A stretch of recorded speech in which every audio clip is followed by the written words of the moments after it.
एक गरीब लड़का जिसने गंगा तैरकर स्कूल जाना सीखा, वहीं आगे चलकर भारत का प्रधानमंत्री बना और पाकिस्तान को युद्ध में जवाब दिया। लेकिन युद्ध जीतने के कुछ घंटों के बाद ही उसकी रहस्यमयी मौत हो जाती है। 11 जनवरी 1966 सोवियत संघ के ताशकंद शहर में भारत और पाकिस्तान के बीच शांति समझौते पर हस्ताक्षर हो चुके थे। भारत ने युद्ध में अपनी ताकत दिखा दी थी, पूरे देश में खुशी थी। लेकिन उसी रात एक ऐसी खबर आई जिसने पूरे भारत को हिला दिया। भारत के प्रधानमंत्री लाल बहादुर शास्त्री की अचानक मृत्यु हो गई। देश स्तब्ध था। कई लोगों ने इसे सामान्य हार्ट अटैक माना, लेकिन कुछ लोगों के मन में सवाल उठे, क्या यह सिर्फ प्राकृतिक मृत्यु थी या इसके पीछे कोई और कहानी छिपी थी?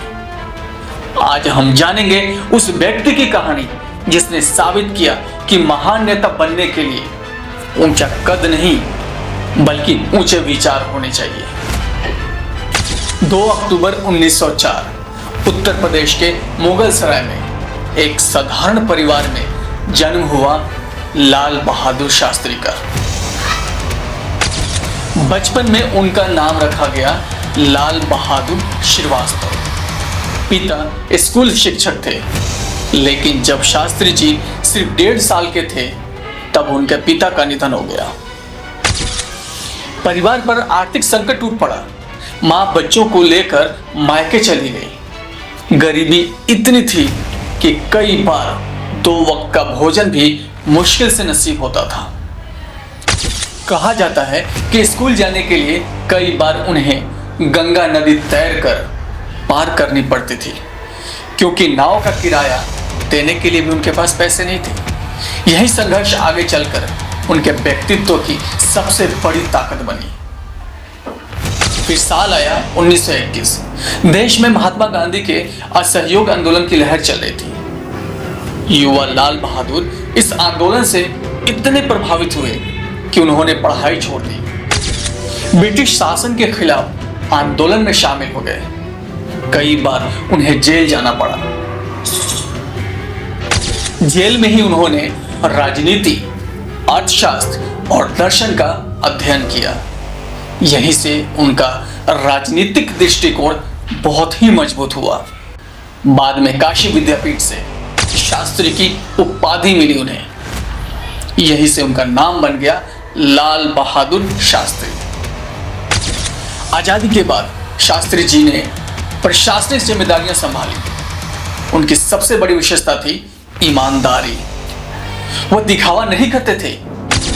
सत्ता का उपयोग निजी लाभ के लिए उन्होंने कभी नहीं किया। धीरे धीरे वे जवाहरलाल नेहरू के सबसे विश्वसनीय सहयोगियों में शामिल हो गए।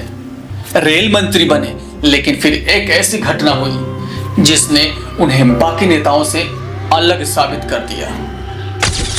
1966 में एक भीषण रेल दुर्घटना हुई। सैकड़ों लोग मारे गए।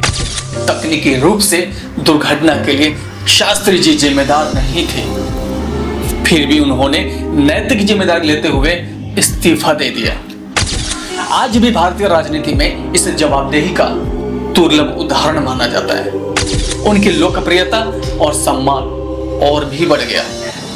आज की राजनीति में अगर आप देखेंगे, चाहे कोई भी कितनों भी कोई घटना हो जाए, रेल की पटरी से रेल बार बार उतर जाए, नीट का पेपर लीक हो जाए, कई सारे ऐसे एग्जाम के पेपर लीक हो जाए, लेकिन जो आज के मंत्री हैं वो इसके ऊपर नैतिक जिम्मेदारी लेने के लिए भी तैयार नहीं है। खैर, बात करते हैं लाल बहादुर शास्त्री के। फिर साल आया 1964। जवाहरलाल नेहरू का निधन हो गया। देश अनिश्चितता में था, कौन बनेगा प्रधानमंत्री। कई बड़े नेताओं के बीच अंततः सहमति बनी, लाल बहादुर शास्त्री। लाल बहादुर शास्त्री भी उनकी छवि ईमानदार, शांत और सर्वस्वीकार्य नेता की थी। लेकिन प्रधानमंत्री बनते ही उन्हें कई संकटों का सामना करना पड़ा। भारत खाद्यान्न संकट से जूझ रहा था। अमेरिका से गेहूं आयात करना पड़ता था, देश आर्थिक चुनौतियों से घिरा था।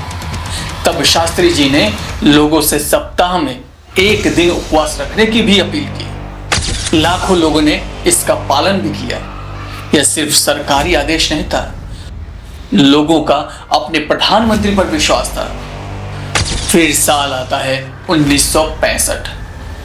पाकिस्तान को लगा कि भारत अभी भी 1962 के चीन के युद्ध के बाद कमजोर है। उसने कश्मीर में घुसपैठ शुरू की, लेकिन इस बार भारत का नेतृत्व शास्त्री जी कर रहे थे। शांत स्वभाव वाले शास्त्री जी ने कड़ा निर्णय लिया। उन्होंने सेना को खुली कार्रवाई करने की अनुमति दी। भारतीय सेना ने जवाबी हमला किया। युद्ध लाहौर सीमा तक पहुंच गया। पूरा देश एकजुट हो गया।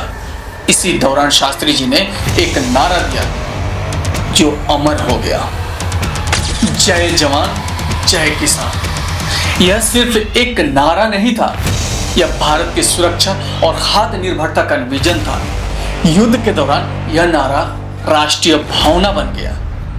शास्त्री जी ने दिखाया कि नेतृत्व की आवाज ऊंची करने से नहीं, निर्णय लेने से साबित होता है।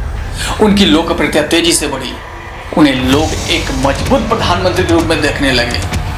फिर आता है ताशकंद समझौता।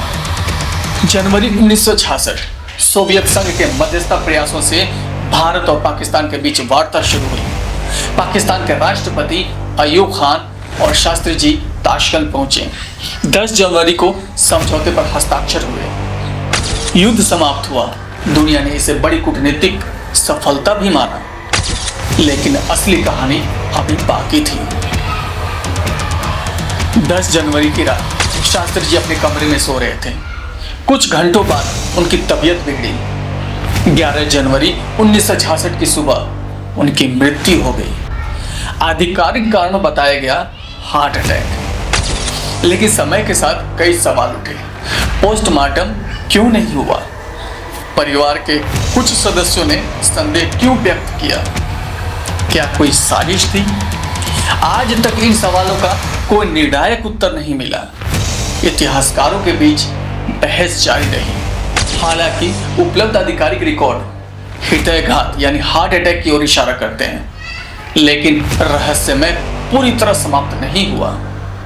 लाल बहादुर शास्त्री ने प्रधानमंत्री के रूप में केवल लगभग 19 महीने काम किया, लेकिन उनका प्रभाव दशकों तक महसूस किया गया। उन्होंने दिखाया कि राजनीति में सादगी भी ताकत हो सकती है, ईमानदारी भी नेतृत्व हो सकती है, और देशभक्ति केवल भाषणों से नहीं, फैसलों से भी हो सकती है। जब भी भारत के सबसे ईमानदार नेताओं का नाम लिया जाएगा, एक नाम हमेशा सामने आएगा, लाल बहादुर शास्त्री। एक ऐसा नेता जिसके पास न बड़ा परिवार था, न अपार संपत्ति, न राजनीतिक वंश, फिर भी उन्होंने करोड़ों भारतीयों का दिल जीत लिया। और शायद यही कारण है कि उनकी मृत्यु के सालों बाद भी लोग पूछते हैं, आखिर ताशकंद में उस रात क्या हुआ था।